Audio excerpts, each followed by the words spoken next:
ऐसी बहुत सारी भारतीय या पश्चिमी उपचार तकनीकें हैं जिनका कोई वैज्ञानिक आधार नहीं है, मगर वो काम करती हैं।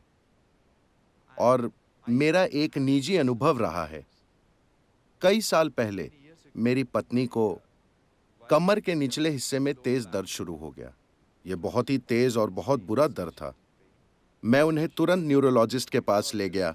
उन्होंने एमआरआई किया तो सब कुछ ठीक था, कोई समस्या नहीं थी, मगर वो वाकई दर्द में थी। सच में। शुक्र है आप स्पाइनल सर्जन नहीं थे, वरना आप सर्जरी कर देते।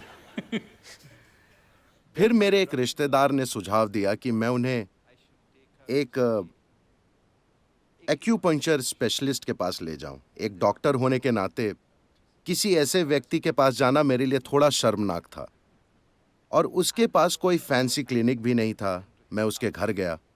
उसने कुछ मिनट मेरी पत्नी से बात की और उसे फर्श पर लेटने को कहा।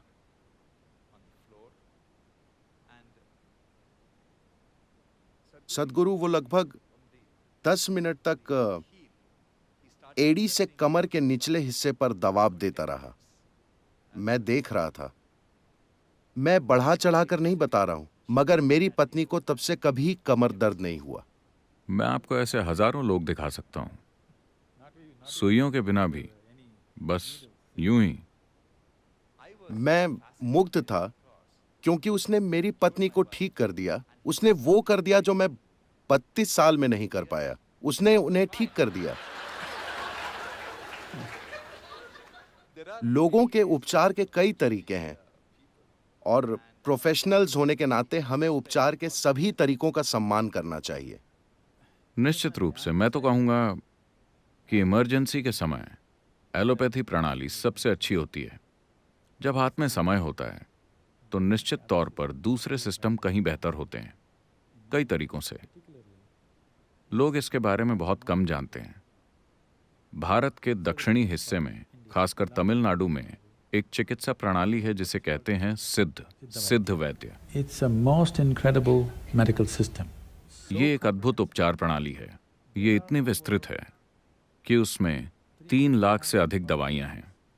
मुझे नहीं लगता कि आधुनिक दवाइयां भी इतने प्रकार की होती हैं। 3 लाख से अधिक दवाइयां जिनके बारे में विस्तार से लिखा गया है। आयुर्वेद और सिद्ध में मूलभूत अंतर यह है कि आयुर्वेद जड़ी बूटियों पर आधारित होता है, जबकि सिद्ध मूल तत्वों पर। बात केवल इतनी है कि इसमें डॉक्टर में कुशलता का जो स्तर होना चाहिए, आधुनिक दुनिया में ये एक चुनौती है। ये एक ऐसी चीज है जिसे आपको जीना होगा, केवल तभी ये काम करता है।